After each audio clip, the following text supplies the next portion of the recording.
C'est parti? Hmm. Ok. Salut Juliette. Salut Sylvain. Salut tout le monde. C'est dynamique comme démarrage. À qui on cause À qui s'adresse cette petite vidéo de la ferme sans nom? Elle s'adresse aux gens qui nous suivent, à vous qui nous suivez sur les réseaux sociaux. On sait que là-dedans, il y a des gens qui nous suivent parce qu'ils sont venus à des formations ou des gens qui parfois ont commandé nos semences. Mais on sait aussi qu'il y en a parmi vous qui peut-être nous suivent juste parce que ils s'intéressent au projet et qui cherchent ou une inspiration ou des références, etc. etc.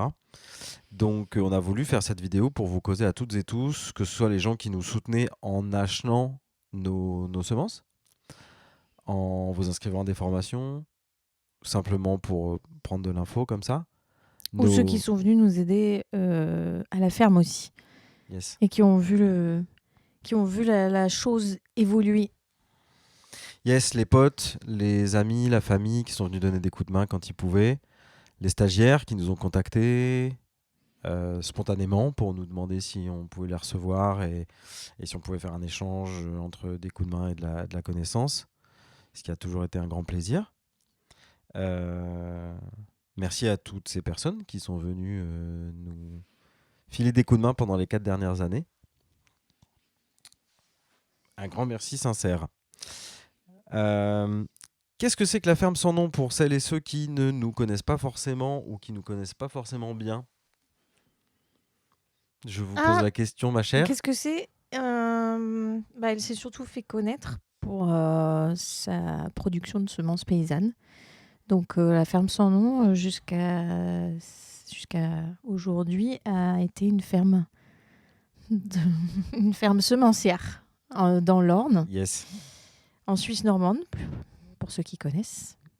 Qui est en France. Qui est en France, oui, contrairement à des choses qu'on a entendues. C'est bien en France, la Suisse normande, et c'est bien dans l'Orne, en Normandie. Et production de semences paysannes avec un cahier des charges très particulier qui nous a un peu distingué d'autres producteurs. Oui, alors on l'a pas fait pour la distinction, mais on l'a fait par, on va dire Par conviction, par conviction. avant tout, c'est sûr. Ouais, par conviction éthique, quoi. Pour faire simple, pour faire le plus court possible, notre cahier des charges, ça a été quoi sur cette production de semences? C'était de produire des semences, alors complètement à la main, donc sans mécanisation lourde. Quand on entend sans mécanisation lourde, c'est sans engin thermique utilisé de manière systématique. On a quelques engins électriques. On se sert par exemple d'un ventilateur pour faire nos vannages quand il s'agit de trier les graines et d'envoyer un souffle d'air dedans pour que les parties les plus fines se retrouvent plus loin, les parties les plus lourdes moins loin. Donc on fait par exemple l'usage d'un ventilateur ou d'une balance de précision, mais on n'a pas de très grosse machinerie pour deux raisons. Parce qu'on n'a jamais eu les moyens de faire ces investissements. Et de deux, parce qu'on voulait que l'expérimentation de cette production soit cohérente avec le fait, avec l'énergie qu'on pouvait, nous, en tant qu'humains, investir dedans. Si je le dis vite. Avec nos petits On corps. voulait pouvoir continuer de produire, même en conditions de contraction énergétique extrême, en cas voire même de blackout total. Pied On dans le voulait plat à pouvoir mort. se dire que notre outil de travail, c'est d'abord nous-mêmes et des outils extrêmement low-tech qui nous permettent de continuer de produire et de conditionner nos produits sans être dépendants d'une source d'énergie importante, quoi. Oui, c'est des bonnes raisons. Cela dit, on a vu, certaines des années qui sont passées depuis 2020 nous ont montré qu'effectivement, quand tu as des entreprises qui ferment complètement, purement et simplement parce que les factures d'électricité sont trop importantes, Par exemple. on l'a vu et ça existe, pléthore. C'est pas génial. Donc en tout cas, nous, on a entre autres fait ces choix-là comme ça. Aussi pour des questions d'empreinte écologique, on va dire ça comme ça. Je vais pas dire empreinte carbone, mais simplement de combien coûte à notre écosystème de produire ce qu'on produit. Donc ça, c'était un des grands axes de notre cahier des charges. On a eu quoi aussi? On a eu la culture sans labour sur sol vivant, comme on l'a mis en avant. donc pas de travail du sol du tout, et plutôt Mm. un travail, une approche sur la biologie du sol, pour faire en sorte que cette biologie du sol vivante et qui se développe fasse le travail de la structuration du sol et de la, de la mise à disponibilité des plantes de tout dont elles ont besoin pour se développer. Donc on a fait ce pari-là, pas du tout de travail de sol sur la ferme, et une sélection basée sur 2 grands axes. Le premier, la rusticité. Donc on n'a jamais, nous, comment dire, biberonné nos plantations et nos plantes pour les soutenir à tout prix, pour avoir une récolte à tout prix. Au contraire, on a toujours plutôt laissé mourir les plus faibles, entre guillemets, donc celles qui supportaient pas l'absence d'arrosage, celles qui supportaient pas l'excès d'humidité, Mm. etc., etc. On est plutôt allé dans ce type de sélection, plutôt tiré vers de la rusticité, et un très très gros focus sur le goût Mm. des variétés qu'on a sélectionnées. Oui, ça a été un argument assez fort dans ce qu'on a fait. Et on a fait le choix d'être très très proche de notre production, c'est-à-dire de vivre avec elle. C'est vraiment une partie de la définition de la semence paysanne, c'est qu'elle vit vraiment avec ceux qui la produisent. Et donc le fruit de ces semences, on a accordé une grande importance à la sélection au goût. Donc ça veut dire beaucoup de temps aussi accordé au goûtage, soit au jardin, soit en cuisine, pour vraiment mettre de côté les sujets les plus intéressants et qui restent aussi dans le type de la variété. Mm. Yes. Donc ça, c'était déjà beaucoup de travail en soi. Et en plus de ça, on peut ajouter que on a décidé assez tôt, ce cahier des charges là. Alors oui, d'ailleurs, ce cahier des charges auquel on peut ajouter le fait qu'on est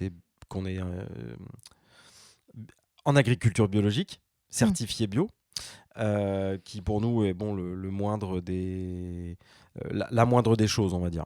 Une sorte de niveau ras des pâquerettes. Mais voilà, tout ce qu'on a dit, plus on est bio. Et on a décidé surtout de mener tout ça aussi à cause de ce cahier des charges de manière complètement dépendante. C'est-à-dire que dès le départ, on a décidé de faire nous-mêmes toute la commercialisation. Si on fait des semences, il peut y avoir un peu deux schémas. Soit nous, en tant que paysans, on produit des semences et on revend ces semences en lot à des revendeurs, donc à des enseignes, les grosses enseignes que vous connaissez. Vous allez dans Google, vous tapez semences potagères biologiques, semences bio, vous allez tomber sur les 10 plus grosses boîtes françaises bien référencées de semences bio. On aurait potentiellement pu revendre nos semences à ces boîtes. Mais très vite, on s'est dit, mais attends, si on fait ça, nos semences vont être en fait mélangées, brassées avec d'autres lots. C'est-à-dire que le haricot, reine des pourpres, par exemple, qu'on va produire nous, dans l'Orne, en Basse-Normandie, sans travail du sol, à la main, sans machine, etc., va être brassé avec un lot qui va être produit peut-être dans les Landes, avec la bourre, avec des gros tracteurs et des grosses machines. Et du coup, qu'est-ce qui est qu'est-ce qui nous intéresse nous là-dedans, qu'est-ce qui nous intéresse pas là-dedans, clairement le truc c'était on peut plus assurer la provenance géographique de nos graines si on fait ça. Et surtout, on s'assoit sur tout notre cahier des charges parce que nous, on s'embête à avoir on va dire une attitude vis-à-vis de la culture, nos méthodes culturales, une attitude que certains vont peut-être décrire too much et trop écologiste, mais en tout cas, c'est celle qu'on a choisie. Et du coup, ça va être brassé, donc on perd complètement notre démarche, quoi. Donc, on a décidé d'être indépendant, donc à l'inverse, de produire, nous, sans tout notre catalogue et de le commercialiser nous-mêmes. Donc, de s'occuper non Ouais. seulement de la culture, du tri, des tests, etc., mais aussi de l'ensachage, de l'envoi, du contact avec nos clients, que nos clients soient des magasins ou des particuliers, la gestion du site internet, etc. Voilà l'aventure dans laquelle on s'est lancé en 2020. Il y avait une autre raison pour laquelle on a choisi d'être indépendant aussi, je pense, c'est qu'on était moins libre en termes de choix de variétés aussi. Et on ne pouvait pas non plus se permettre de faire une sélection aussi drastique que celle qu'on a choisi de faire aussi, quoi. Hmm. Donc ça donnait une ferme aussi moins avec une production moins variée. On aurait été plus sur pas de la monoculture non plus, mais on aurait été sur des proportions de culture très différentes. Alors que là, on a choisi de faire monter notre propre catalogue avec notre propre identité Ah, tu veux finalement. dire que si on avait fait le choix de distribuer à des grosses enseignes de semences bio, on aurait finalement, sur les surfaces qu'on cultive aujourd'hui, on aurait cultivé une carotte, une courge et un radis, peut-être? Bah, Et c'est c'est ça, tout. c'est Alors que ça, là, notre ouais, choix, ça a été de cultiver un catalogue en entier, ouais. un potager en entier, quoi. Oui, oui, Je tout à pense fait. qu'il y a eu suffisamment de critères dans notre logique qui menait en fait à plus d'expérimentation que ce que nous aurait laissé faire une grande enseigne qui nous aurait demandé certaines choses et pas d'autres. Là, on a fait le choix aussi d'une forme de liberté dans ce sens-là, Yes, sur cette absolument. question-là. Ça, c'est le volet semencerie de la ferme Son Nom. Et sinon, bah, du coup, la ferme Son Nom, c'est aussi l'école paysanne de la ferme Son Nom, donc la partie stage et formation qu'on mène depuis la création, depuis 2018, 2019, 2019, 2020. On a déjà vu passer du monde, un petit peu de monde, et où on donne des formations sur les sujets qu'on a expérimentés et maîtrisés, qui touchent la semence, mais pas que, parce que du coup, nous, notre projet depuis le départ, ça a été d'abord de vivre sur une ferme vivrière, c'est-à-dire qu'une ferme sur laquelle nous produisons, nous, ce dont on a besoin, alors d'abord en termes d'alimentation, puis dans le temps un peu plus long en termes d'énergie, on pense notamment au bois, etc. etc. C'est-à-dire une paysannerie vivrière, une paysannerie d'autoproduction, qui nous permettent dans l'écosystème proche de nous, avec nos petits moyens, nos petits bras, et encore une fois avec ce cahier des charges plutôt très basse technologie, très à la main, comment on fait pour voilà, supporter nos vies en fait, euh, dans notre écosystème proche, celui auquel on a accès et celui sur lequel on voit tout de suite si on a un impact négatif ou pas. Dès le départ, c'était ça, c'était le but, c'était de mener la chèvre et le chou en faisant de la paysannerie vivrière, de la paysannerie à objectif de rendement, avec un objectif économique, Ouais, la j'entends par visée là. économique, ouais. Donc la vente de semences, ça c'est pour payer ce qu'on doit payer comme tout le monde, c'est-à-dire un lieu pour habiter, une maison, voilà, un emprunt. Et puis les formations à côté de ça. Et on vient de dérouler ce schéma pendant les 4 dernières années.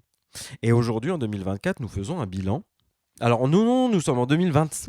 Incroyable. Oui, moi non J'arrive plus. pas à Bon, m'y bah, faire. on est en 2025, donc effectivement, et on n'y est toujours pas dans nos têtes. Et on fait un bilan. Ça fait quelques mois qu'on le fait, à vrai dire. Vous aurez peut-être vu, pour celles et ceux qui nous suivent de près, qu'on a moins donné de news sur les réseaux sociaux. Et c'est parce qu'on était en grande réflexion.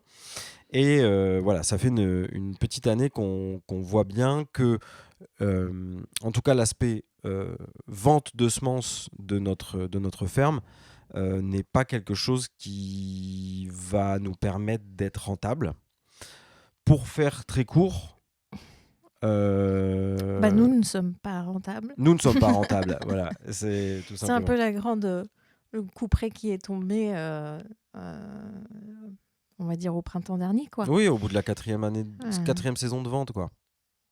c'est un peu le constat qu'on a fait et qui nous oblige aujourd'hui à modifier nos orientations Ouais, parce que on ne peut pas subvenir à nos besoins. tout simplement à nos besoins. C'est aussi implacable que ça. Alors, on sait survenir à nos besoins concrets, matériels, de se sortir des carottes. Enfin, on va vous raconter ça dans le détail un peu plus tard dans la vidéo, mais le fait de s'acharner un petit peu sur cette activité économique de vente de semences nous a aussi amené à quitter certains ateliers Mm. d'autoproduction, notamment nos petits élevages qui nous rendent énormément service, parce que faut quand même se rappeler qu'il y a 4 ans, quand on s'est installé, on était vraiment quasiment à 100% dans l'autoproduction en protéines animales et en légumes et quelques autres trucs. Là où derrière, le temps que l'entreprise agricole de vente de semences nous a pris, nous a poussé à éliminer certains de ces Mm. ateliers, quoi. Mais on va peut-être y revenir. En tout cas, voilà, pour faire court pour le début de la vidéo, vous l'aurez compris, On n'est pas rentable au niveau de la vente de semences et donc on va arrêter la commercialisation. Donc cette année-là, 2025, à partir du 1er février 2025, on remet en vente évidemment notre production 2024 et le stock qui va avec pour cette dernière année. Donc il est possible encore de nous acheter des semences cette année, mais nous n'allons pas remettre en production cette saison qui vient. Pas en tout cas pour, comment je vais dire, assouvir les besoins de la semencerie. On va simplement assouvir nos propres besoins, ce qui nous donnera pas du tout le même résultat, et en termes de quantité, et en termes de variété. Parce qu'il y a beaucoup de choses qu'on faisait pour la semencerie commerciale qu'on n'a pas forcément besoin de faire pour notre propre autonomie alimentaire, on va dire. Ça, voilà, on a un peu présenté la situation là. Maintenant, on vous invite dans cette vidéo dont on ne sait pas combien de temps elle va durer. On est un peu en roue libre là. On a prévu avec Juliette, étant donné qu'on n'a personne pour nous interviewer et que si on se laisse en roue libre, l'un de nous, on dira pas qui, fait des énormes tunnels et l'autre n'a pas le temps d'en placer une. Du coup, on a prévu de se poser chacun des petites questions. On n'est pas au courant des questions que Juliette va me poser ou Juliette n'est pas au courant des questions que je vais lui poser. Mais c'est un peu une manière de faire le bilan sur ces 4 dernières années. On vous le doit bien parce qu'on sait que vous qui nous suivez, qui nous avez soutenus en achetant des graines, soutenus en faisant des formations, on sait que vous le faites par soutien. On sait que on a créé une semencerie qui avait au maximum de son apogée 28 variétés, je crois, différentes. Ce qui est un truc de zinzin par rapport aux 3000 ou aux 1500 ou aux 3000 variétés qu'ont certains.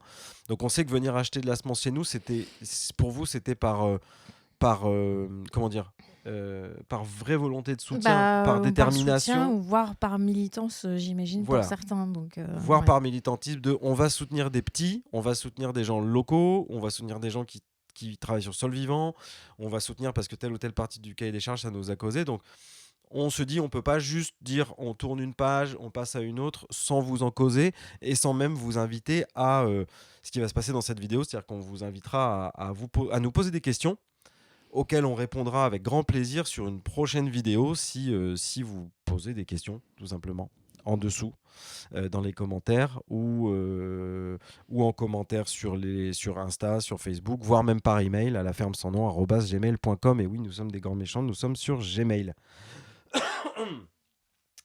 On est parti pour les questions. Je pense que Ouais. ça va ouvrir des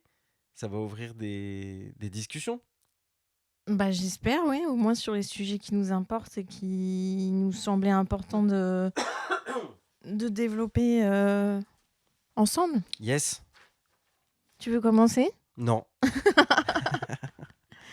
Toi, tu veux Ouais. commencer? Alors, j'ai l'impression que mes questions, je les ai faites vraiment juste avant. Franchement, je vous cache rien, je les ai faites juste avant. Et j'ai l'impression qu'elles vont être un peu niaiseuses parfois. C'est pas grave. Mais on s'en fout. Bah, on va dire qu'on s'en fout. De toute façon, On n'est plus à ça près. on n'est plus à ça près de niaiserie. Non, parce que la question de la niaiserie, elle est quand même... Non, pardon. Ok, allez, je me lance. À quoi ressemblait la ferme sans nom il y a 5 ans dans ta tête avant qu'on démarre? Comment tu l'as figuré? Comment tu t'imaginais? Pas vraiment comment c'était ici il y a 5 ans, mais Non, comment je projetais. Ouais. Est-ce que tu parles du côté global, c'est-à-dire on vit sur une ferme et que ce soit l'aspect production vivrière ou l'aspect production à viser de faire des euros, tout ça c'est mélangé dans ta question là? Ouais, c'est mélangé parce que j'estime qu'il y a 5 ans, on n'avait pas... La ferme sans nom n'existait pas. Pour moi même la notion de ferme n'était pas encore...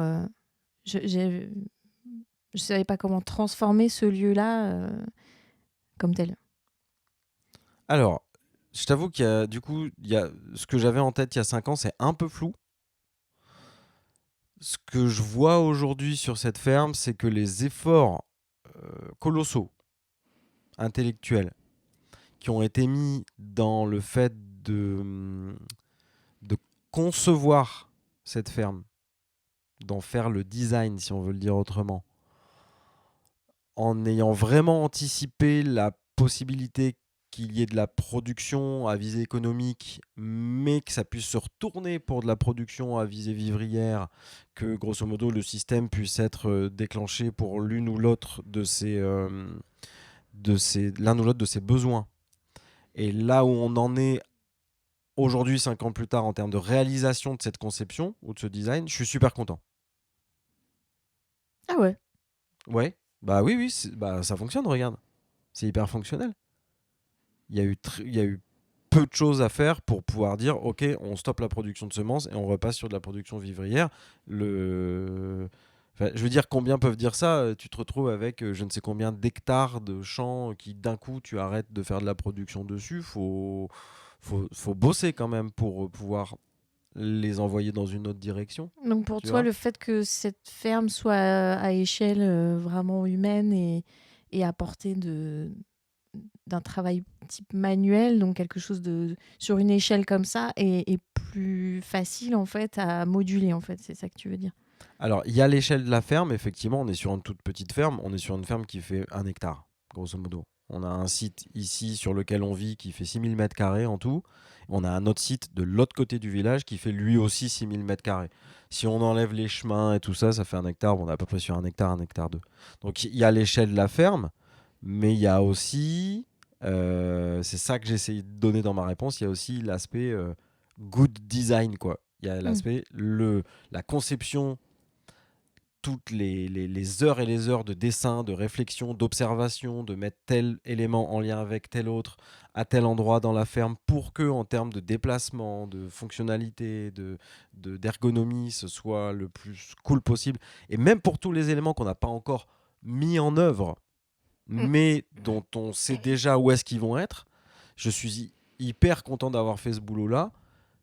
Je valide 5 ans plus tard que on a bien bossé là-dessus. C'est cool. Je rebondis. À quoi ressemble la ferme sans nom dans 10 ans? Oula. Bah là, bien malin qui pourrait le dire. Alors, ah, C'est vraiment naze en plus 10 ans. n- Mais non, non, j'aime- non, mais c'est des. je... Arrête, te flagelle pas, c'est des bonnes questions, c'est des cool questions.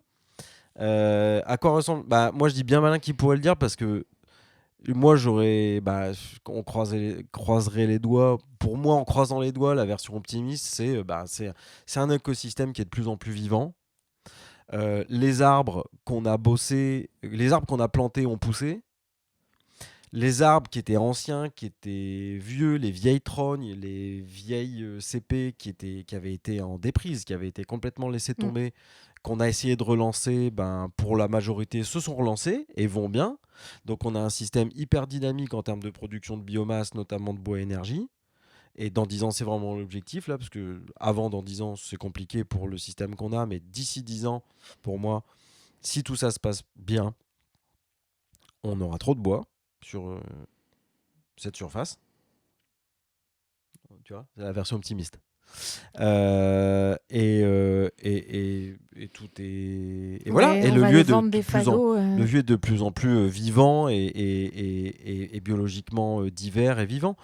La version pessimiste slash peut-être réaliste, c'est un lieu qui, comme tous les autres, prennent des coups dans la gueule parce que gros dérèglement climatique et que est-ce que les systèmes qu'on essaie nous aujourd'hui de mettre en place pour pallier d'avance à ces dérèglements, je pense à tout ce qu'on conçoit sur la ferme en courbe de niveau pour qu'il y ait quand il y a de l'eau, qu'elle se répartisse de la meilleure manière, Mm. l'implantation des haies, l'implantation des plessis, l'implantation des trognes, enfin toute la stratégie agroforestière qu'on met en place, qu'elle paye et que ça puisse, si il en est encore temps, montrer à celles et ceux qui ne s'y seront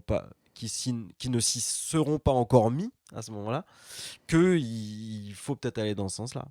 Après, voilà, nous, ce qu'on essaie de mettre en place, malheureusement, on verra si ça fonctionne que dans assez longtemps. Mais bon, on a quand même déjà des bons retours, hein. On voit que certains trucs marchent très bien. Mm. Ça répondait à ta question? Oui. À moi de te poser une question, Ouais, peut-être. ouais. Pourquoi tu as voulu créer une ferme, Juliette?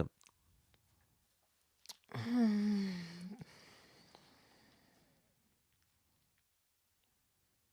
Hmm. En fait, il faut déjà expliquer, peut-être, à mon avis, qu'est-ce qu'on met derrière le mot ferme. Enfin, qu'est-ce que moi je vois derrière le mot ferme, Bah vas-y. éventuellement.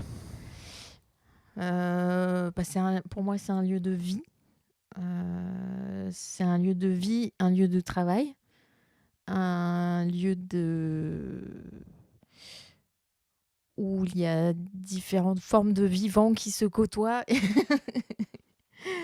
et qui s'encouragent l'un l'autre pour les besoins des uns et des autres. C'est un lieu qui, aujourd'hui, je l'ai vachement mieux compris après, mais c'est un lieu qui est plus ouvert vers l'extérieur que ce que je m'imaginais. Au début, j'y étais pas forcément très favorable, et puis finalement, je pense que c'est une bonne chose qu'une ferme soit un lieu de vie pour ceux qui y vivent, mais pour ceux qui gravitent autour aussi. Parce que c'est un lieu qui est traversé par du vivant qu'on voit pas et du vivant qu'on voit qui toque à la porte aussi, quoi. Euh, euh, pour moi, quand je suis arrivée sur le site où on est aujourd'hui, où la ferme sans nom est, c'était un site sur lequel il n'y avait pas d'intervention, en tout cas costaud par des humains depuis très longtemps. Et je sentais qu'il y avait un potentiel et qu'il y avait beaucoup de choses à, à déjà observer et à en comprendre le fonctionnement, et après comment faire en sorte pour que ce lieu puisse subvenir à certains de mes besoins. Donc pour moi, il fallait créer une ferme, c'était acquérir des compétences, acquérir un nouveau savoir, et ça, j'en étais extrêmement demandeuse, je pense. Et pour moi, une ferme, c'est le lieu où tout ça peut se passer. Même si c'est pas moi qui donne les formations dans la ferme sans nom, j'en suis plutôt, je suis plutôt à une place de logistique et de régie, etc. Il n'empêche que l'aspect pédagogique, les valeurs portées par la pédagogie, en fait, étaient déjà très très très importantes pour moi à l'époque. Donc pour moi, c'est vouloir créer une ferme, c'est vouloir embrasser en fait tout ce que ça demande. Donc de la connaissance, de l'apprentissage, de l'humilité, beaucoup beaucoup de travail physique. Et ça, j'en avais besoin aussi. Et je pense que c'était tout ça réuni. C'est ta réponse. Tout ça réuni, c'est Ouais, ta tout ça réponse. réuni, c'était ma réponse. D'accord. Alors, j'ai une question qui suit, mais elle ne demande pas une réponse forcément longue. Pourquoi tu as voulu créer une semencerie avec une activité économique au sein de cette ferme? Pourquoi la semencerie? Moi, mes tout premiers souvenirs de manipulation de semences, je crois que c'était dans ton ancien lieu de vie, où je sais plus trop pourquoi, mais tu devais préparer des lots de semences de courges, je crois, parce que tu voulais lancer des expérimentations sur des variétés de courges de garde.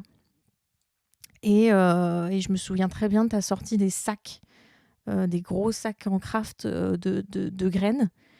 Et on a commencé à regarder ça, à manipuler, où tu étais en train de trier des semences de courges par taille. Et je me suis dit, mais c'est quoi le truc zinzin derrière tout ça?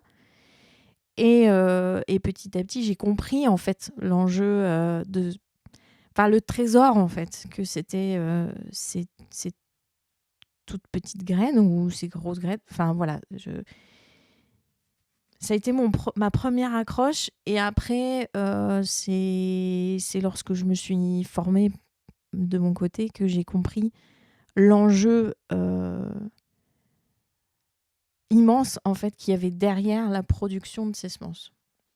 Ou le fait de produire ces semences-là de manière paysanne, de manière à la main, voilà, avec tout le cahier des charges qu'on a écrit derrière en se lançant là-dedans, il y avait plein d'aspects dans les itinéraires techniques, dans le côté militant, dans le côté euh, tradition millénaire, en fait, qui m'a vraiment intéressée, qui m'a vraiment fascinée et qui me fascine toujours. C'est pour ça que c'est un peu déchirant d'arrêter une partie de cette activité, mais je pense qu'une fois qu'on On a s'en fout, nous compris... on va toujours en Non, mais avoir des oui, je graines. sais. C'est juste les autres qui pourront plus en acheter, Ouais, mais c'est nous on clair. va en avoir quand même. Franchement, je suis trop désolée pour vous.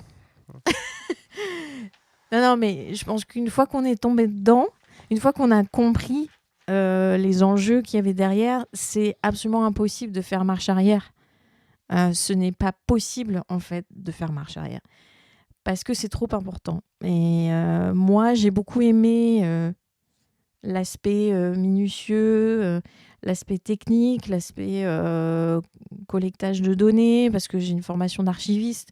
Donc j'ai vraiment ce truc zinzin aussi, que je pense que tous les semenciers, en tout cas les semenciers, en tout cas paysans, doivent avoir, hein, parce que voilà, c'est très particulier comme métier quand même, hein. On pourra en recauser, mais c'est quand même c'est un métier qui est très très particulier. Mais moi, je m'y suis bien retrouvée dedans.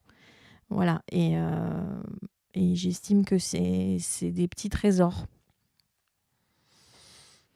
Très bien, voilà, c'était la réponse à ma deuxième question. À À moi? ton tour, j'imagine. Ok. Qu'est-ce qui t'a le plus motivé, intéressé dans la production de semences, mais qu'est-ce qui t'a aussi le plus pesé? Alors, qu'est-ce qui m'a le plus intéressé dans la production de semences? Ben, ça, c'est la partie que je compte continuer de faire. C'est-à-dire que ce que j'ai trouvé incroyable, c'est que au bout de quelques saisons à peine, 2, 3, 4, parfois 5 saisons d'adaptation, de sélection, on obtenait très rapidement des variétés qui répondaient plus du tout de la même manière. J'entends par là, je vais le décrire pour les personnes qui nous écoutent, mais toi tu vois l'idée, mais quand tu démarres une population de pois par exemple, et que la première année tu achètes des semences à un semencier ou à des semenciers, et que tu as une levée dans le jardin qui est complètement chaotique, aléatoire, avec la moitié des graines qui lèvent, l'autre qui graine pas, qui lève pas, puis faut faire un ressemis, etc., etc. Puis que juste au bout de la deuxième année, une fois que tu as récolté tes semences, une première saison, la seconde année, tu sais, mais tout lève en même temps et tout est au garde à vous en même temps et tout avance. De la même manière, de manière super, super, enfin voilà, fluide et bien Et adaptée du coup, et vigoureuse. vigoureuse, ouais, voilà. Tu te dis, ah ouais, il y a quand même un vrai truc à gagner à bosser avec de la semence fraîche. Et moi, c'est vrai que dès les premières années, avant qu'on crée la ferme sans nom, où j'ai commencé à faire ma semence, me suis rendu compte par comparaison que bosser avec de la semence fraîche, c'est quand même, y a pas mieux, quoi. Ça répond, ça germe, ça démarre, ça veut y aller, c'est vivant, quoi. Et d'ailleurs, c'est un des retours qu'on a eu le plus souvent Mm. de la part des personnes qui ont pu acheter nos graines, c'est waouh, quelle vivacité, on va dire. Quelle vivacité, il y a tout qui germe, 100% du sachet germe, on en a trop, on sait même plus quoi en foutre. En fait, le truc, c'est qu'effectivement, on n'est pas habitué à jouer avec des semences fraîches. Nous, c'était le cas, on a toujours vendu des semences fraîches et c'est toujours le cas cette année parce qu'on est en flux tendu, quoi, si vous voulez. On a compris que par la suite, que les gros semenciers, ils fonctionnent sur des stocks un peu gros, voire très gros, et du coup, ils vont avoir tendance à vous vendre les stocks les plus anciens d'abord. Et quand tu fonctionnes avec des stocks un peu plus vieux, donc qui sont un peu moins vivaces, bah, t'as pas les mêmes résultats. Donc ça, c'est ce que je veux absolument garder. Par contre, ce qui m'a vraiment saoulé dans le fait d'être semencier indépendant et donc de s'occuper de de tout, de la culture, de la récolte, de l'ensachage et de la commercialisation, j'avoue que je pense que c'est la partie euh, ensachage et commercialisation qui m'a vraiment, vraiment le plus saoulé. Et où ça m'a fait marrer 5 minutes. En fait, marrer 5 minutes, je pense, c'est la première année. Et je pense qu'à partir de la deuxième saison, j'en avais plus. J'en avais vraiment marre. On n'avait que 10 variétés. C'est ça, c'est allé assez vite. En fait, quand il a Ouais. commencé à falloir remplir, fermer, sceller avec des petites étiquettes qu'on imprimait nous-mêmes, etc. 10 000 sachets par saison. Et systématiquement à faire ces sachets en 2 semaines entre le 15 janvier et le 1er février. Parce que c'est toujours comme ça que ça a tourné finalement, parce que comme on vend toujours vendu un stock frais, le stock il était produit, mettons l'année dernière, récolté entre l'été et le début de l'automne, fini de sécher, fini de trier, etc. Ça nous poussait vraiment aux Mm. dernières heures de l'année Merci, précédente, merci à premières heures de la nouvelle année. tous les potes qui sont venus nous aider sur ces moments cruciaux Oui, et à notre famille, à nos potes qui et à sont venus notre nous famille aider et à nos faire de potes qui sont venus l'ensachage nous aider, qui ont été régulièrement ces dernières voilà, saisons. À chaque fois, il y a toujours eu un énorme rush au mois de janvier parce qu'on n'allait jamais réussir à y à tout arriver. faire tout seul, ouais. Et que du coup, ça nous a aussi montré qu'être semencier de cette manière-là, c'est-à-dire faire 100% de tout, de la production à la commercialisation, ça voulait aussi dire avoir une année qui ne s'arrête jamais. Ça. C'est-à-dire qu'on avait toute la saison de culture du début du printemps au début de l'automne. Et au début de l'automne, prenez la deuxième partie de l'année, c'est-à-dire toute la partie, qu'est-ce qu'on fait maintenant des semences sèches, qui s'arrêtait pas jusqu'en février. Et en février, tu lances la commercialisation. Et Mais tu bim, lances février. Et il les faut semer des premiers, ouais. pois, il faut semer il faut semer de l'ail, il faut semer tout ce que tu veux. Puis après, c'est mars, puis c'est avril. Et ça s'arrête plus, quoi. Mm. Donc, c'est clairement, de manière totalement indépendante, c'est un boulot de zinzin. Vaut mieux avoir du temps et une vraie passion, quoi. C'est de répondre à ta question. Ouais, les trucs que j'ai super kiffé, faire des semences. Les trucs que j'ai super pas kiffé, commercialiser les semences. Voilà. Ok. Moi, il y a une question qui vient. Je sais pas, on y a peut-être répondu, mais je voulais te la poser. Pourquoi tu prends la décision d'arrêter la commercialisation des semences, justement? Est-ce qu'on a déjà répondu à cette question Est-ce qu'on a suffisamment? déjà répondu à cette question Qu'est-ce que t'en dis, toi? en partie la première chose, c'est les chiffres, les faits. Évidemment, c'est de prendre conscience par les chiffres, en fait, qu'on était sur un chiffre d'affaires qui ne nous permettait pas de subvenir à tous nos besoins. C'est-à-dire que quand on est sur un 15 000 euros de chiffre d'affaires sur Ça l'année, impressionne, c'est ouais, impressionnant, ça ouais, dégaine du chiffre ça là. C'est dégaine du parti. chiffre parce que, ouais. Donc tu nous dis 15 000 euros de chiffre d'affaires sur Ouais. l'année Sachant que à dans ce deux. chiffre d'affaires-là était compris les revenus des formations. Donc, mais sur une toute petite partie de ce chiffre d'affaires-là, mais quand même sur une partie. Mais cumulé, voilà, on était là-dessus. À Et deux personnes, à deux personnes que nos amis comprennent bien. Donc 2 personnes, la quarantaine, qui plutôt en travaillons forme. à peu près 50 heures par personne par semaine. Yes, c'est Toute juste. l'année, parce qu'on vient de l'expliquer, le métier de semencier, c'est toute l'année. Ouais. Enfin, indépendant, voilà. Tel que nous, on l'a fait, c'est ça. Donc, Et pas de ça nous a vacances. donné. Pas de vacances, bien sûr. Ça, c'est un classique, évidemment. Pas trop de pauses, quoi. Pas trop de pauses. Voilà. Et nous, on est dans un cas où c'est la somme qu'on doit sortir, effectivement, pour notre dette. Quoi, ça, les 15 000? Ouais. Oui, voilà.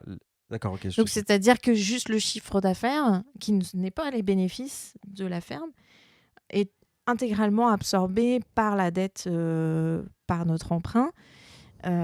Et donc, c'est assez implacable. C'est-à-dire que le reste du temps, où est le temps pour aller chercher de quoi subvenir au reste? C'est-à-dire les charges et éventuellement des investissements au compte-gouttes chaque année. Donc, c'est beaucoup de frustration à accumuler aussi sur le développement de la ferme et notamment sur la ferme vivrière, puisque ça a été du coup, pour le coup, totalement mis en stand-by pendant la semencerie.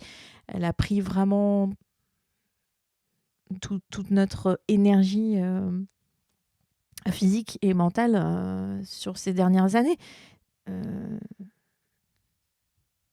Donc il y a eu ça, et puis il y a eu aussi cette sensation d'arriver aussi à un plafond de développement, c'est-à-dire que on aurait été en capacité de développer encore notre catalogue par des stratégies d'itinéraires techniques qui nous auraient permis d'ajouter des choses au catalogue.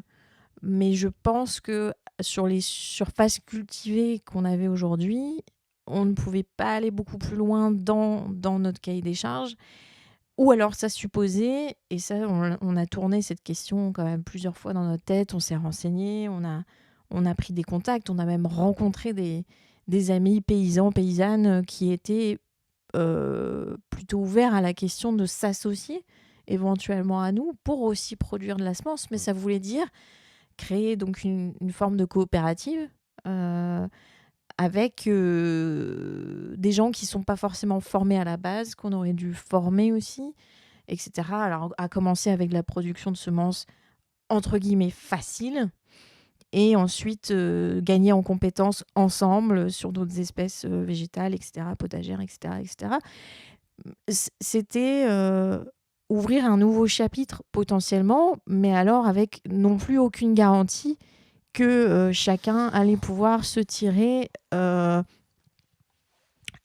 bénéfice intéressant pour sa ferme, sachant que nous, on venait déjà avec quelque chose qui n'était pas forcément très optimiste, vu que on arrive à un constat aujourd'hui que la semence paysanne, la semence potagère est déjà une niche dans la niche, dans une autre niche et encore dans une autre niche, et que c'est aussi ces chiffres-là, en fait, du côté des consommateurs qui nous a un peu refroidi, quoi. C'est-à-dire? C'est-à-dire que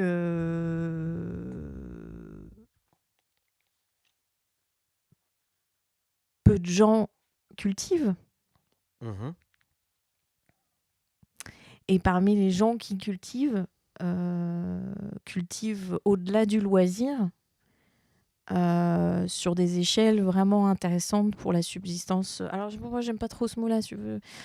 Enfin, je sais pas trop quoi utiliser, mais en tout cas, dans la niche des jardiniers qui cultivent vraiment pour leur foyer, à l'intérieur de ça, il y a ceux qui s'orientent. Il y en a peu qui s'orientent vers des produits comme le nôtre. Mmh. Des semences bio, d'une part, et des semences paysannes bio cultivées sur sol vivant, etc. Enfin, je pense qu'on n'avait pas du tout, en fait, cette vision globale. Tant qu'on n'avait pas plusieurs saisons de commercialisation pour se frotter à ce public-là, parce que des marchés, on en a fait aussi. Enfin, il y a beaucoup de gens qui nous aient fait plus de marchés, mais on n'a pas le temps. On n'a pas eu beaucoup de temps pour être sur des marchés, mais se frotter aussi à la population, même locale, ou des retours qu'on a eus par les ventes sur Internet, nous ont permis aussi de nous frotter à cette réalité-là que on n'est pas le produit providentiel que tout le monde attend, et que voilà, c'est assez étrange cet écart qui se fait entre le soin que tu mets à quelque chose, cette espèce d'hyper attention à ton produit, et puis finalement ce qui se passe, la réalité de ce qui se passe en Le face. fait que tout le monde s'en tape. Non, mais c'est vrai qu'on s'est dit, Et quand on n'est on a pas, créé. on n'est pas les seuls à vivre ça, hein, Bien sûr que non. dans les jeunes paysans qui ont qui sont dans des créneaux un peu zinzin comme nous. On n'est pas du tout Bah seuls non. à vivre Non, non, on leur cause, on s'adresse à eux d'ailleurs là. Je pense qu'à travers cette vidéo, on s'adresse aussi à un peu des gens qui ou sont en train de fomenter des projets d'installation, ou sont en Ouais. cours d'installation, ou sont installés depuis quelques années, ou ont été installés pendant quelques années et ne le sont plus. Enfin bref, et voient de quoi on parle. Nous on s'est installés en Normandie en se disant, mais attends, il y a zéro production de semences en Normandie. Si on le fait, à minima, même si c'est pas un produit qui intéresse beaucoup de monde, à minima, on vend tout notre stock. Bon, faux.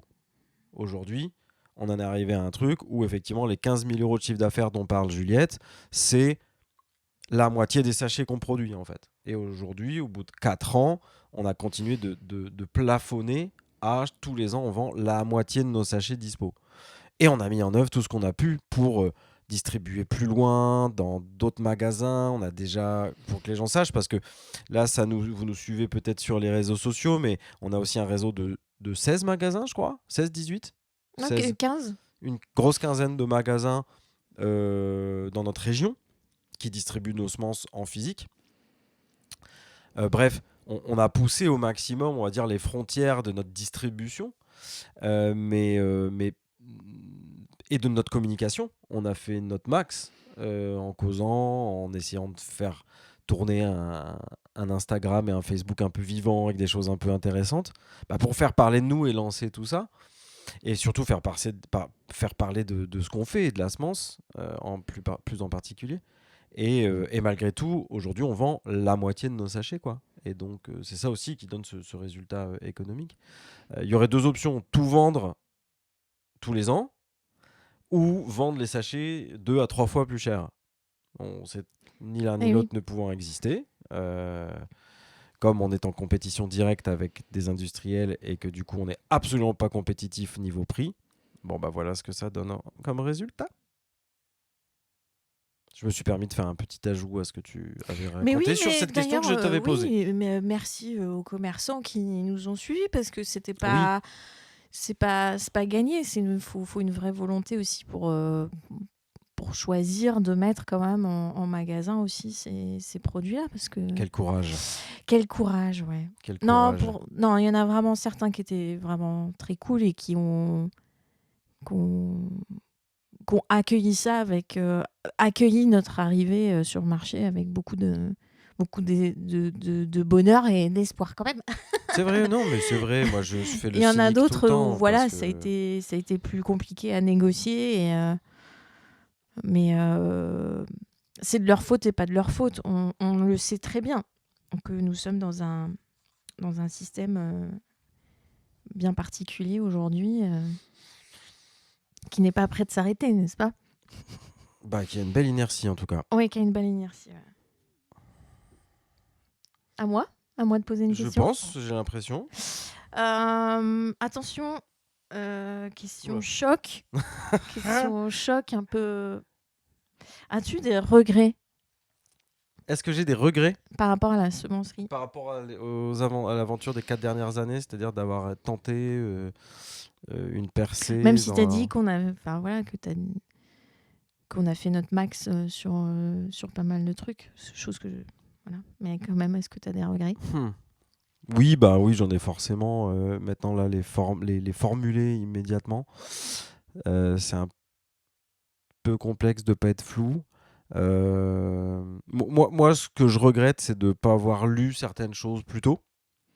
Je pense qu'avoir lu certaines choses plus tôt ou avoir causé avec certaines personnes plus tôt, ça aurait pu et peut-être faire qu'on serait jamais, on n'aurait jamais fait ce projet. J'entends par là, on n'aurait jamais essayé de vendre de la semence. Et en même temps, ça aurait pu nous économiser un peu quelques points de vie. Parce que c'est vrai que la diff que je C'est ressens vrai qu'on a pris 10 ans dans la gueule. la diff que je ressens Enfin, entre il y a 4 ans et demi et maintenant, bah non, mais c'est à peu près 10 ans de vie. Ouais. Ça fait que 4 ans, mais en fait, dans mon corps, ça fait 10 ans. C'est comme ça que je le ressens.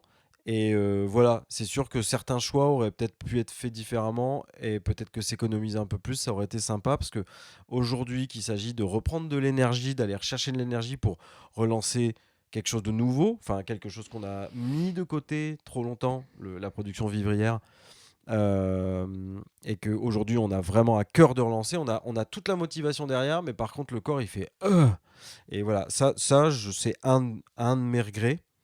C'est de pas avoir vu clair dans le fait que, que cette que la- mi-martèle en tête sur ce cahier des charges, de vouloir faire la compétition avec des industriels, mais avec nos 4 petites mains, ça n'avait aucun sens, que c'était complètement con et que jamais on allait s'en sortir en fait. Mais je suis content, je suis trop content d'avoir fait l'expérience. Voilà, je regrette de ne pas avoir assumé assez tôt tout ce que tout le monde nous a dit quand on a démarré, c'est-à-dire vous n'allez pas y arriver, faites autre chose. Enfin, je veux dire, allez bosser dans une boîte normale et puis vous allez mieux réussir à payer votre maison et à faire votre petit jardin vivrier à côté plutôt que d'essayer de vivre d'une production agricole. Vous êtes cinglé. Bon, voilà. Bah, ça remet juste au centre le fait que, enfin, je trouve, hein, là, j'ajoute ça, que la question de la semence, pour moi, c'est une question collective.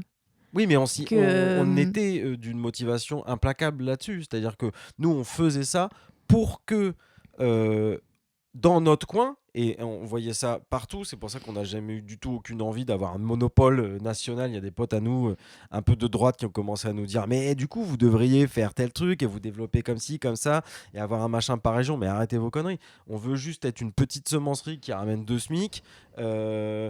À tel endroit, et on est persuadé que si tout le monde se mettait à jardiner, il y aurait la place pour qu'il y en ait une tous les 20 km, enfin tous les 50 km, puis tous les 25 km, puis tous les 12 km 5, enfin bref, sur tout le territoire en fait.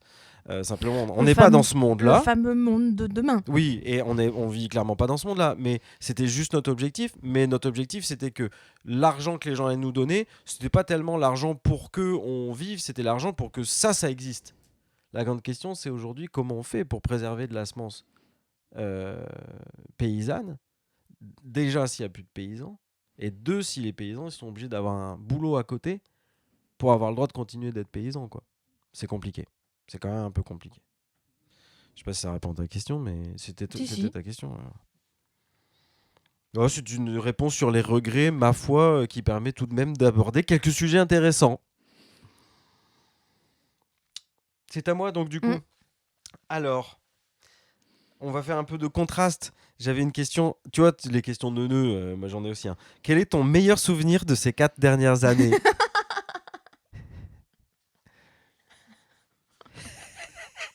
Ah là, le piège, infâme. Et je te rappelle, attention de bien parler dans ton micro, c'est un micro Oui, je sais, mais qui, c'est parce que là, je rigolais Oui, et oui, oui, que... tu fais très bien. Euh, Mon meilleur souvenir. Et oui, c'est un peu réducteur, c'est ça, la loi des internets. Oh, Non, mais un excellent souvenir ou tes 3 meilleurs souvenirs, j'en sais rien. bah, oui, il y en a plein, puisqu'on parlait de... euh, Enfin, non, je pense que c'est sur un marché. Parce que un marché de Noël, parce on avait le temps que de faire les marchés de Noël, parce que c'était la seule période où on pouvait éventuellement sortir les dimanches et faire des trucs, où il y a une maman avec sa petite fille qui est arrivée au stand de la ferme sans nom et qui a voulu absolument racheter des semences de notre fameuse courge préférée, Dessert du Dakota, dessert du Dakota. meilleure courge du monde. Euh, C'est pas celle qui se garde le plus longtemps, mais non, c'est la meilleure mais elle est goût et vraiment la très meilleure très bonne. texture. Et en fait, cette petite fille-là, c'était devenu sa courge préférée, en gros. Ah oui, donc elle courait après les graines. Et C'était elle ça. voulait racheter ces semences-là qu'elle avait achetées l'année dernière au même marché. Et elle nous a reconnus, elle est revenue. Et c'est pas tous les 4 matins qu'on a ça, mais clairement, c'est un petit moment où tu te dis, bah putain, je fais pas ça pour rien. Euh, je fais pas ça pour rien.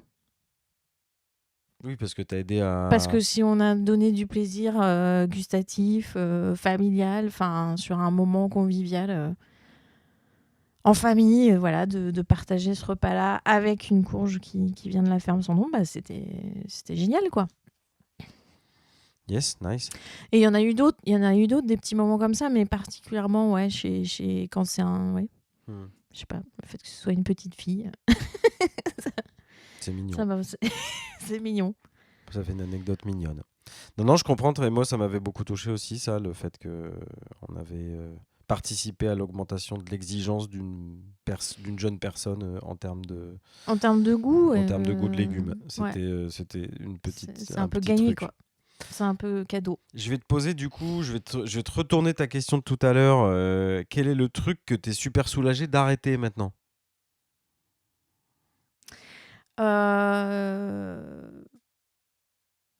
Moi, je pense que c'est plus globalement, c'est le rythme, le fait de travailler 12 mois de l'année, en fait. Mais quel gauchiste qui veut pas bosser, c'est quand même incroyable, ça.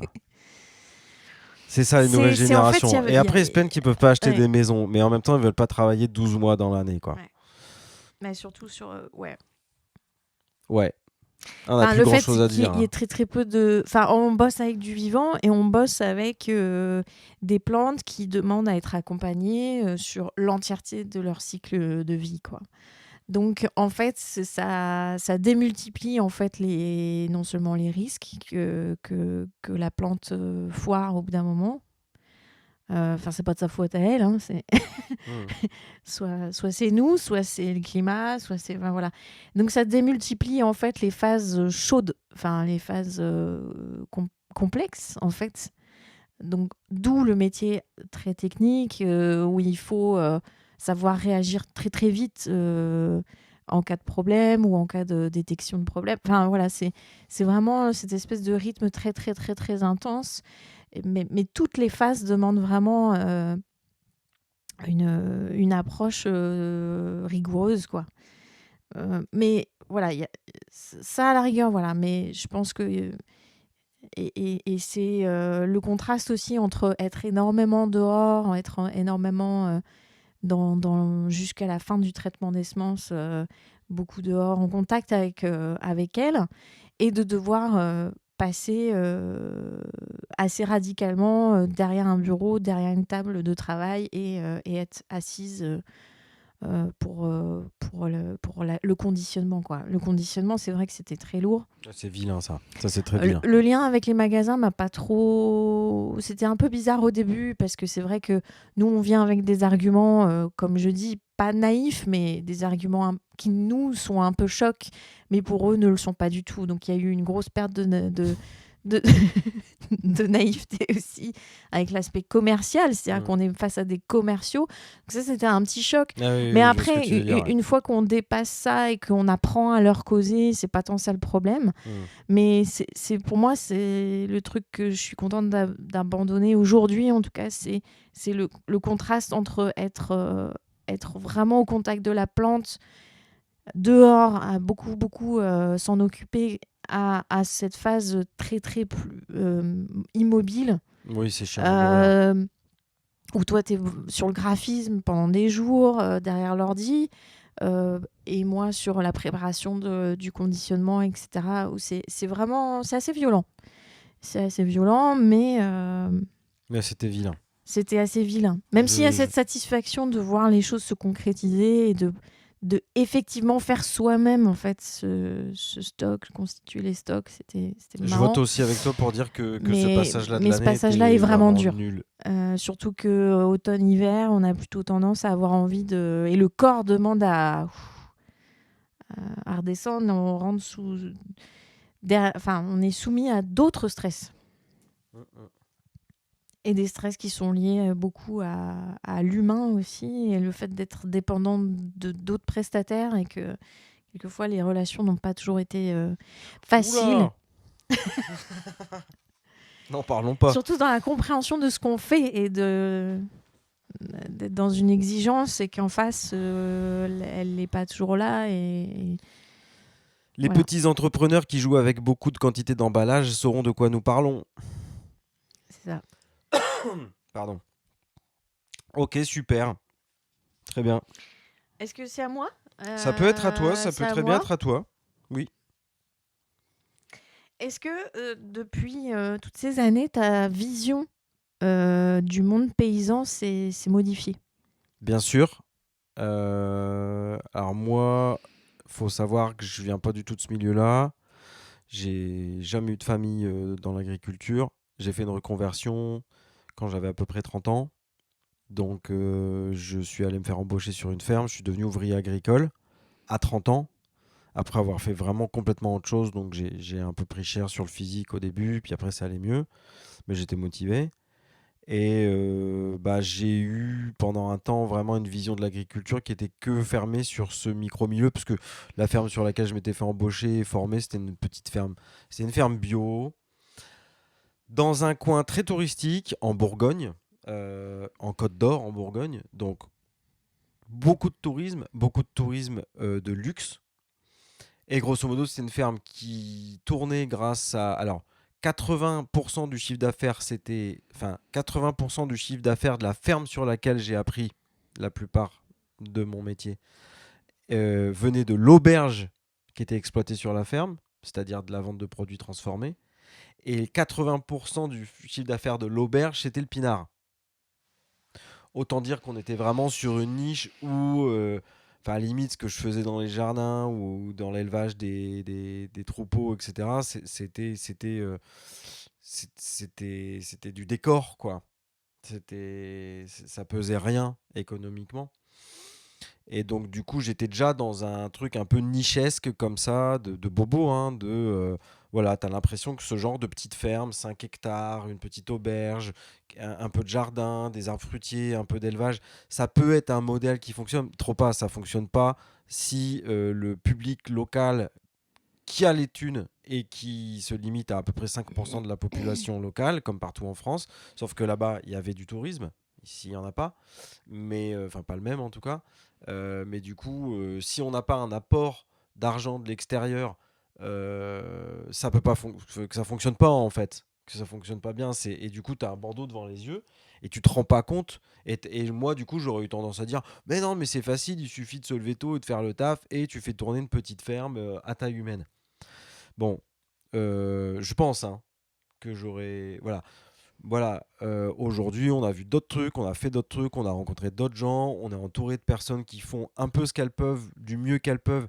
Et même si on n'est pas toujours d'accord avec le modèle ou qu'on trouve le modèle que ces personnes-là suivent, mais qui pour nous, c'est incompréhensible, quoi, d'élever des vaches de cette manière-là, ou enfin bref, voilà. Ben, quand même, en fait, je crois que les gens, ils font un peu ce qu'ils peuvent. Et que le souci, c'est que les problèmes de l'agriculture, ils vont pas être réglés en interne de l'agriculture. Ils vont pas être réglés entre des chambres d'agriculture, des agriculteurs, des nouveaux agriculteurs, des anciens agriculteurs et des gens qui s'intéressent à l'agriculture. Ça va jamais se passer comme ça. Les questions sur l'agriculture, elles vont être orientées, alors réglées, j'en sais rien, il n'y aura pas de réponse spécifique, mais elles vont être orientées, tous les choix qui vont être faits vont être orientés par ce que le reste de la population qui visiblement croit qu'elle n'a rien à voir avec l'agriculture et qu'il faut surtout pas qu'elle y touche et qu'elle s'y intéresse et qu'elle ait son mot à dire là-dessus, vont en faire en fait. Je crois que les paysans aujourd'hui, leur grande majorité, ils se font avoir, ils se font rouler par un système qui est dégueulasse, qui est vraiment fait pour qu'ils s'en sortent pas, pour qu'ils soient de moins en moins nombreux, pour que la production ridicule soit toujours recentrée entre le moins de mains possible et qu'on va arriver à un stade où il y en aura juste plus du tout en fait. Et bon bah voilà. Donc j'ai moins tendance à gueuler aujourd'hui sur nos petits pépères, les petits voisins ou un peu les anciens. Ou tu sais quand tu arrives, tu t'installes, tu es un nouvel installé, tu viens pas du milieu agricole, tu viens là parce que en fait t'as une vision, tu penses être un écologiste quoi, donc tu te dis ah mais moi j'ai compris comment faut faire le truc, faut le faire comme ça, puis les gens en face ils disent ah bah non c'est pas comme ça, puis t'en viens même à t'engueuler avec des gens qui sont en bio parce que tu dis que le bio c'est pas assez radical et qu'en fait le mec qui est ton voisin dit bah attends moi tout mon business il est basé sur le fait que je suis bio, si les gens ils viennent voir c'est pour ça, donc tu commences à me dire que je suis pas assez radical, ça m'emmerde, enfin bref. Mm. Si ça sert à rien de rester juste entre paysans et de s'engueuler entre nous, ça sert à rien. Je sais très bien quelle crise de nerfs moi j'ai pu faire déclencher auprès de personnes de notre localité autour de nous, des producteurs, des productrices, à cause de mes convictions écologistes en lien avec l'agriculture et à faire vraiment hérisser les poils parce qu'on a dû avoir l'impression que j'étais un mec qui sortait de je ne sais où, d'une grande ville et qui débarquait là pour donner des conseils là où il n'y en avait pas besoin. Mais je pense que justement, c'est ça qui m'a montré que tant qu'on reste chacun entre agriculteurs et essayer de chacun tenir sa petite chapelle, on ne va rien changer. C'est quand la majeure partie des personnes qui ne produisent pas du tout rien mais qui consomment de la bouffe vont se lever de leur canapé, sortir leurs mains de là où je pense, et commencer à militer et à mettre en route ce qu'il faut pour que tout ça, ça évolue dans un sens positif. À ce moment-là, le jour où ça va être mis en route, ce genre de choses, si jamais ça se mettait en route, les orientations sont là. Je veux dire, au niveau agronomique, on sait tout ce qu'il faut faire, on sait ce qu'il y a à faire. Il y a du lobbyisme à faire dans le sens du progressisme aussi, quoi. Pas que dans le sens de ce qu'on connaît et de juste ce qu'on voit, c'est-à-dire quoi, des drones, enfin tous les projets complètement cinglés de foot, quoi, des drones pour surveiller des vaches à 500 bornes de là où tu habites, et puis bref, tous les trucs complètement zinzin qui nous font gerber, quoi. Mhm. Faut faire du lobbyisme dans l'autre sens, c'est-à-dire le lobbyisme euh, voilà, d'une agriculture qui fonctionne avec les écosystèmes, et elle existe, et elle est plus que possible, elle est plus que là, je dirais, elle est prouvée, on la pratique, d'autres la pratiquent, on est nombreux et nombreux à la pratiquer, on est juste suffisamment nombreuses et nombreuses à la pratiquer pour dire que ça fonctionne, quoi. Juste maintenant, il faut le mettre en œuvre à très grande échelle, et arrêter de croire que c'est avec 1% d'agriculteurs dans la population qu'on va pouvoir faire une société équilibrée, quoi. Et arrêter de croire aussi qu'on va pouvoir continuer, et j'en arrête là sur ce sujet, de payer les produits, enfin payer ce qu'on bouffe, rien du tout. Je crois que là, en 2020, voilà, 2020-2024, le budget des ménages pour l'alimentation, c'est 11 ou 16%, je sais plus, enfin c'est dans ces eaux-là, quoi, entre 10 et 15, quoi, entre 11 et 16. Il y a 2 siècles, début de l'industrialisation, c'était 80% le budget alimentation des ménages. Donc à un moment donné, l'argent qu'on met plus dans l'alimentation, on le met ailleurs, et on le met où? Et moi, je suis pas sûr que ça vaille le coup de gueuler sur les gens qui achètent des fringues de marque ou autres. Je crois qu'on engraisse surtout des gros bourgeois qui sont propriétaires de tout ce qui se loue, qui a un toit, des chiottes et un système de chauffage plus ou moins évolué pour mettre les gens dedans le plus cher possible. Et les gens, ils n'ont pas le choix parce qu'il faut bien qu'ils restent habités à côté de là où ils travaillent, parce que tout le monde s'est sauvé des fermes. Donc, tant qu'on ne fait pas la retournette dans l'autre sens, on est dans la merde. La retournette. Voilà, ça répond à ta question? Oui, ne mais sais je vois plus même cette que question. à l'intérieur même de ma question, il y avait quelque chose de maladroit. Ah oui? Ouais. La vision du monde paysan. En Oui. fait, c'est comme si je faisais une scission entre, comme s'il y avait plusieurs mondes, en fait. Mais aujourd'hui, il y a Mais plusieurs mondes. c'est Aujourd'hui, il y a un monde paysan qui est bah, absolument inconnu pour 99% dans la de la perception population. culturelle, mais c'est vraiment une révolution culturelle, en fait, qui doit advenir aussi par rapport à Qui ça. devra, sinon on va vraiment... Il y a du monde qui va avoir faim. Pas de transition écologique sans transition culturelle. Yes. Of course. Alors, Juliette, si tu devais donner un conseil à des personnes qui ont un projet d'activité agricole à visée économique, donc si tu devais conseiller des personnes qui ont envie d'installer une activité agricole à visée de faire des thunes, quoi, un conseil, le conseil que tu leur donnerais? Waouh. Hmm. Simple, funky, simple, basique. Simple et funky. Attention aux activités de niche. Mmh. Enfin, vraiment bien réfléchir à quelle est l'activité parmi des activités, s'il y en a plusieurs sur la ferme, mais nous, je pense que c'est un peu le red flag qu'on n'a pas vu, quoi. C'est attention, en fait, enfin, voilà, c'est une activité que pas beaucoup de gens font autour, ça va marcher. Enfin, ça va être, c'est Oui, il y a peut-être une un raison pour atelier laquelle de personne ne le niche. fait, quoi. C'est Il ça y que a tu veux peut-être dire. une raison. Ouais, il y a peut-être une raison. Je pense que l'étude de marché, elle est importante. Nous, on en a fait. Quelque part, on en a fait une, mais je me pose la question de comment on l'a orientée, Arrête quoi. de mytho, on Non, l'a pas fait. On n'a pas fait une vraie étude de marché. C'est ce que non, j'allais c'est ça. On n'a dire. pas fait une vraie étude de marché Ouais. poussée dans le sens d'essayer de comprendre la viabilité économique de notre projet. Et je pense qu'on a voulu voir ce qu'on a bien voulu voir. Clairement. Mmh. Ce qui est à la fois magnifique, très beau, De toute et en même façon, temps... au moment de la création de la ferme, si quelqu'un nous disait vous n'allez pas y arriver, regardez concrètement la situation, c'est pas possible, ça ne faisait que nous énerver et nous motiver encore plus à le faire. parce qu'on se Mais disait, on parce va qu'on est comme prouver que ça. c'est Mais possible. parce qu'on est des putains de têtes dures et Donc, qu'on étude a de un marché ou pas caractère étude de comme marché, ça. on y serait allé quand même, On a en un vrai. caractère comme ça. Oui, oui, mais encore une fois, si c'est pas monitoré en fait par des vrais mentors, parce qu'il y a beaucoup ça hein, dans les activités commerciales, des jeunes activités commerciales peuvent être monitorées ou mentorées par des personnes qui ont plus de bouteilles. Cherchez autour de vous, il y a plein d'assauts paysannes qui vous aident. À aller voir sur place comment ça se déroule vraiment chez des gens qui ont de la bouteille, qui ont testé des trucs, qui ont fait des circonvolutions. C'est extrêmement utile de le faire. Nous, on ne l'a pas fait. Parce qu'en fait, aussi, à portée de main, on n'avait pas de mentorat possible avec un peu personne. On a fait le choix de se lancer très vite aussi.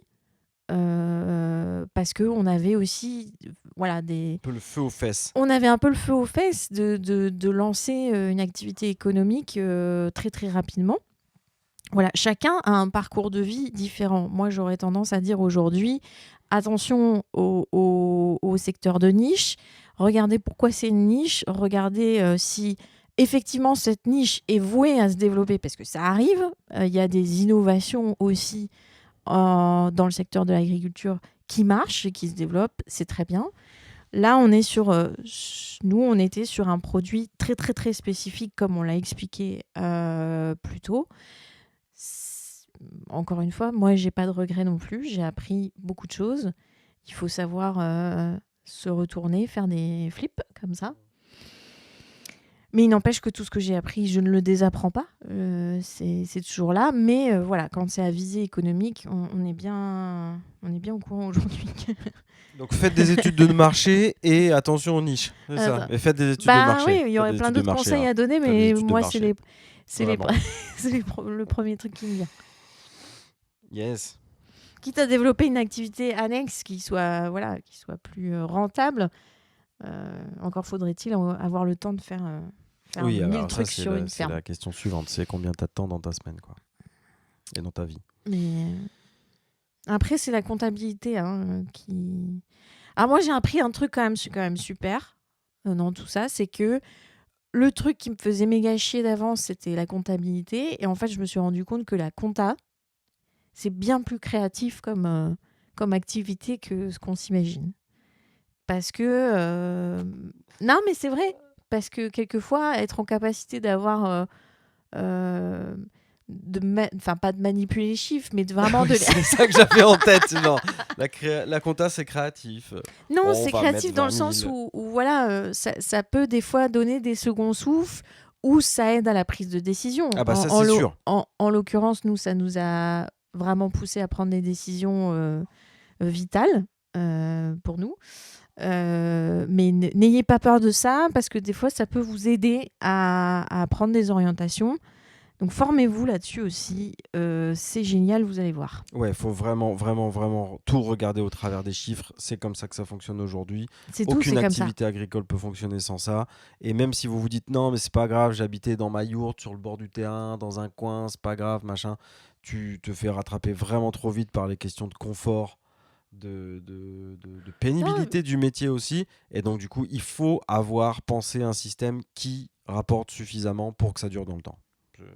À peu près tout. Et il en existe. Il y a des modèles qui existent.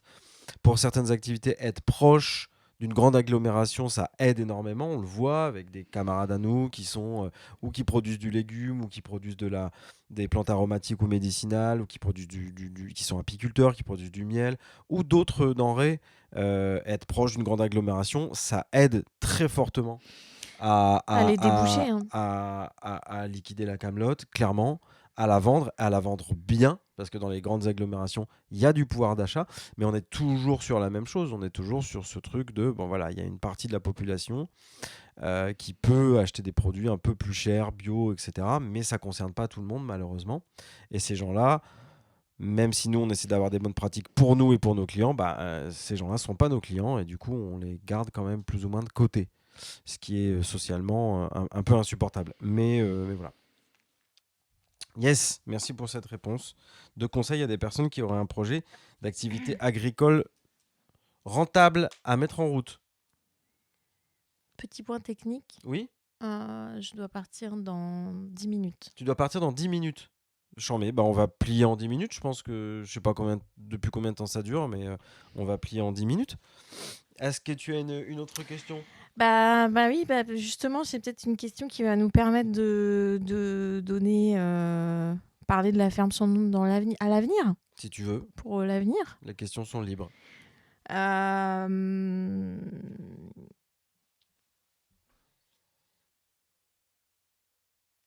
Tu peux poser ta question. Ouais, mais non, mais parce qu'en fait, ouais, il y a plein de formulations possibles. Et en gros, comment tu vas faire évoluer ta qualité, ta fonction de formateur. Comment je vais faire Comment évoluer tu vas, enfin, Oula. la nouvelle place de la pédagogie en fait dans. Alors déjà, ce qui va se passer, c'est que moi, depuis le début, que j'ai eu compris deux, trois principes agricoles, agronomiques ou ce que vous voulez, euh, que j'ai vu que ça marchait hyper bien et qu'il fallait absolument les mettre en œuvre, j'ai eu tout de suite volonté à transmettre et à commencer à travailler sur l'ingénierie de formation. Enfin, c'est un grand mot, dégueulasse, moche, mais comment on fait pour transmettre à des gens qui ont envie d'apprendre sur ce sujet-là, mais qui sont pas allés à l'école depuis un bail. Comment on fait pour leur transmettre avec passion et avec quelque chose qui va faire qu'ils vont rester 2 jours, mais ils vont avoir l'impression que ça a duré 2 heures, quoi. Comment on fait pour garder ça? Parce que sinon, c'est des sujets extrêmement chiants, hein. Et on peut juste se mettre pendant 2 jours à lire un livre et c'est tout. Donc, travailler là-dessus, ça fait super longtemps que ça m'intéresse. Et là, simplement, ce que je me dis, c'est qu'aujourd'hui, même si les activités de formation qu'on a tenues jusqu'ici à la ferme ont représenté, comme tu le disais tout à l'heure, une maigre partie de ce maigre chiffre d'affaires que nous avons présenté à nos camarades, j'y tiens quand même à mort. Hmm. Et du coup, peu importe ce que ça rapporte, je le fais. Et du coup, comme aujourd'hui, nous décidons de stopper la production de semences pour la vente, on continue la production de semences pour nous, mais de se retourner entièrement vers l'agriculture vivrière, donc l'autoproduction, vraiment le cœur initial de nos envies et le cœur initial de notre projet et du genre de paysan qu'on a envie d'être. Moi, je me recentre à 100% là-dessus, l'autoproduction, le vivrier, et j'ai à cœur de pouvoir trouver, je ne sais pas encore comment, suffisamment de temps et d'énergie pour compiler des données sur ce qu'on fait. J'aimerais aussi sur ce que d'autres font, les analyser, les comparer et pouvoir publier d'une manière ou d'une autre les résultats en fait de ces expériences. Alors ça paraît être un grand mot, publier. Je parle pas forcément d'écrire un livre. Je parle de pouvoir une fois de temps en temps faire une vidéo comme celle-ci où on causerait de ce sujet-là, ou peut-être les gens qui nous suivent nous poseraient des questions et on pourrait causer de ces sujets-là, causer avec d'autres personnes qu'on croise ou des gens auprès desquels on s'est formé encore récemment. Et pouvoir échanger comme ça sur des formats qui permettraient aux personnes de l'autre côté de cet écran qui s'intéressent à ce sujet-là, d'obtenir aussi de l'info et de la réflexion. Donc moi, ça m'intéresse aujourd'hui de bosser là-dessus. Et la finalité, c'est de mettre à disposition, alors sous forme d'écrits, de publications vidéo, de publications écrites ou de formation, les résultats de ces expérimentations. Je continue et je continue de le proposer sous le nom de la ferme sans nom. La ferme sans nom continue d'être une ferme. Peut-être qu'elle vend plus de semences, mais elle continue à produire des connaissances et des savoir-faire et à les diffuser. Et donc on les diffuse. Voilà, on essaie de tenir vraiment des tarifs les plus bas possibles, une très haute qualité de transmission. C'est des sujets qui nous passionnent et qui pour nous sont primordiaux. Et on sait qu'il y a très très très peu de gens qui s'intéressent à ça, à l'agriculture vivrière, à l'autoproduction.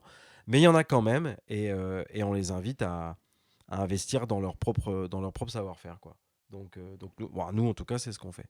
Donc voilà, comme je vois le truc, je vais pas pouvoir faire que ça, mais j'aimerais beaucoup mettre le plus possible de mon temps de travail et mon temps de cerveau disponible là-dedans. Parce que je crois, en petite conclusion, je crois que parmi les possibles avenirs de notre humanité, il y en a un dans lequel il ne se passe pas grand-chose s'il n'y a pas une grande majorité de paysannes et de paysans dans notre société. Oui, on va bien s'amuser. Yes. Ok, bah moi j'ai plus de. Bah moi j'avais J'aurais une... pu en avoir d'autres, mais là j'en ai pas. J'en Et ai t'en as pas plus. d'autres. D'accord. Bah moi je suis arrivé un peu au bout de ma liste aussi. Il y aurait pu en avoir d'autres ou des questions qu'on aurait pu se renvoyer, mais c'est déjà pas mal. En tout cas, on va vous redire. À vous qui déjà avez pris la patience de vous fader toute cette vidéo. Un grand merci. Un grand merci pour votre soutien parce que probablement que si vous êtes là, c'est que vous nous avez déjà soutenus en achetant nos semences, en venant à des formations ou en likant ce qu'on fait sur les réseaux sociaux. Donc déjà, merci. C'est super cool. Ça nous fait plaisir et ça nous a aidé à vivre quand même. Quoi qu'on en dise, ça nous a aidé à fonctionner. Un grand merci d'avoir écouté tout ça. Et on vous invite aussi à participer, à vous servir de cette espèce de petite chose qu'on lance là, parce que on annonce la fin d'une ère, mais on annonce en même temps le début d'une nouvelle. C'est-à-dire peut-être une nouvelle ère, on va peut-être essayer d'être plus en communication avec vous d'une manière ou d'une autre, parce qu'on a aussi ce besoin d'échanger avec d'autres personnes qui se posent des questions sur le milieu paysan ou sur qui sont dedans et qui ont besoin d'échanger là-dessus. Donc n'hésitez pas à nous poser des questions sur les sujets qu'on vient d'aborder sous cette vidéo ou en commentaire ou carrément par mail. lafermesonnom@gmail.com. Faut pas hésiter. Si on a suffisamment de questions, bah, on essaiera de les traiter Mhm. dans une petite vidéo comme ça où on pourrait faire la même chose, sauf que c'est plus nous qui écrivons les questions, c'est nos camarades de On l'autre côté accepte de aussi l'écran. les questions qui viennent de Saint-Roustan. Qu'est-ce que c'était? J'ai C'est pas la Pierre, ref. c'est Pierre-Emmanuel Barré, tu sais, qui fait des fausses questions Ah, de faux habitants du village de Saint-Roustan. Voilà, pour d'un ceux qui faux village. connaissent. Voilà. All right, all right, all right. Very good. Et ben moi ça me va comme ça. Hein. N'hésitez pas à nous écrire pour ça. Et puis on vous dit à bientôt. En tout cas, les graines sont dès ce jour, 1er février, dispo sur notre site hein, quand même, Ouais. lafermesonnom.com. Donc notre On est site est prêt. opérationnel. Toutes les variétés, ou à peu de choses près, toutes les variétés sont disponibles. Donc pas de grands flips cette année pour les jardins. Pour ceux qui veulent de nos semences, elles sont là, elles sont prêtes, elles sont dispo. 3,20 € le sachet sur lafermesonnom.com. Pour la suite, le programme des formations, il est pareil en même temps en ce moment publié sur notre site dans l'onglet formation. Faut peut-être attendre 2-3 jours en plus ou pas, bon, on verra quoi. Mais grosso modo, vous allez voir ce qui se passe cette année sur les formations. Et puis voilà, on vous donne des nouvelles bientôt. Et ouais. Ça va? Ouais. On fait comme ça? Mhm. Bon, bah on plie. Prenez soin de vous. Pas mieux.